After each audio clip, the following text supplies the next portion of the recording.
पन्नपुर नाम के एक गांव में शादी चल रही होती है। वाह, मजा आ गया फूफा जी। शादी में क्या खाना बना है, बाराती तो उंगलियां चाटते रह जाएंगे। हाँ, तुमने सही कहा, पनीर की सब्जी का तो कोई जवाब ही नहीं। दूसरी तरफ पंडित जी फेरों की तैयारी कर रहे होते हैं कि तभी वहाँ एक चुड़ैल आ जाती है। अरे मर गया रे, ये चुड़ैल यहाँ क्या कर रही है? अरे दिवाकर जी, ये आपकी कौन सी रिश्तेदार है? अरे मुझे क्या पता, क्यों भाग्यवान, कहीं ये तुम्हारे मायके से तो नहीं आई है?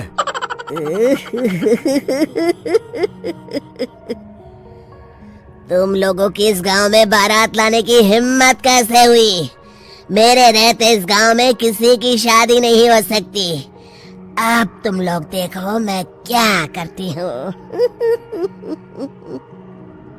अरे मर गया रे, मैंने सुना है ये जबान की पक्की है। भागो रे भागो, वरना ये चुड़ैल किसी को नहीं छोड़ेगी। हाँ, तुम सही कहते हो मोहन भाई, यहाँ से भाग लेने में ही हम सबकी भलाई है। देखते ही देखते शादी के मंडप में भगदड़ मच जाती है और चुड़ैल सब कुछ उजाड़ कर रख देती है। फिर एक दिन मोहन की शादी तय हो जाती है।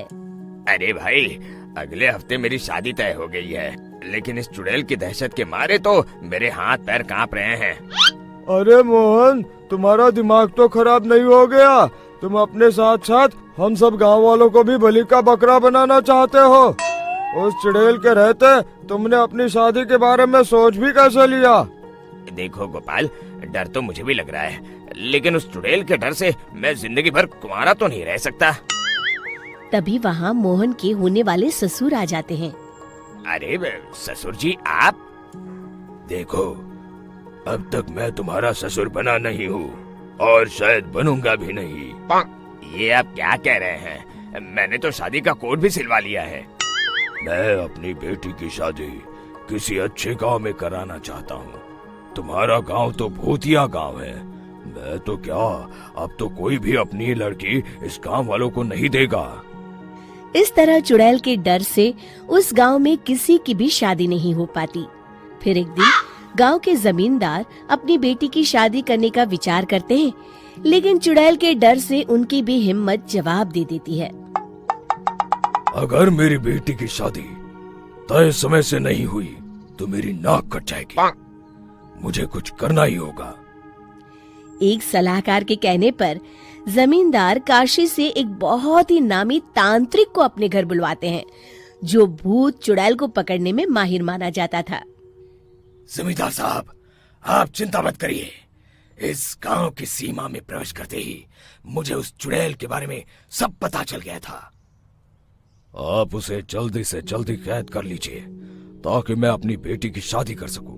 जब वो चुड़ैल एक इंसान थी, तब ठीक उसकी शादी करने वाले दिन ही उसकी और उसके होने वाले पति की एक दुर्घटना में मौत हो गई थी। उसका होने वाला पति आज भी भूत बनकर जंगल में भटकता है। इसलिए जब तक चुड़ैल की शादी नहीं हो जाएगी, वो किसी और की भी शादी नहीं होने देगी। ये आप क्या कह रहे हैं? अगर वो भूत भी हमारे गांव में आ गया, तब हमारा क्या होगा? ये आदमी बीच में बहुत बोलता है, इसे बाहर निकालो। उसके बाद तांत्रिक बताते हैं कि अगर उस भूत के साथ चुड़ैल की शादी करा दी जाए तो वो चुड़ैल हमेशा हमेशा के लिए उस गांव को छोड़कर चली जाएगी। जमींदार साहब, आप अपनी बेटी की शादी की तैयारी शुरू कर दीजिए।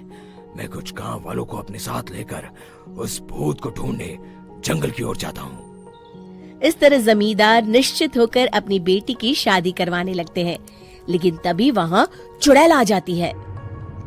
मैंने तुम गांव वालों को समझाया था ना कि इस गांव में कभी कोई शादी नहीं करेगा। लगता है तुम लोग मुझे हल्के में ले रहे हो।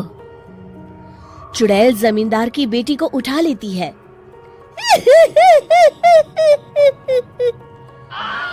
अब देखती हूँ बिना दुल्हन के तुम लोग शादी कैसे करोगे। मैं इसे अपने साथ ले जा रही हूँ।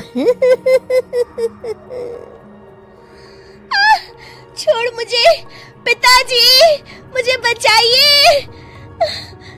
अरे कोई मेरी बेटी को बचाओ।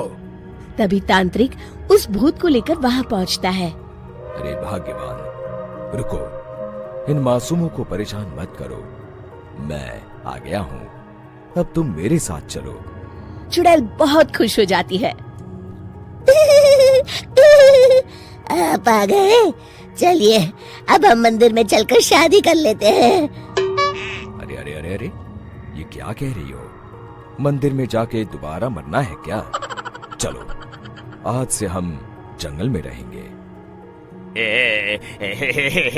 चुड़ैल चली गई, अब मेरी शादी हो जाएगी।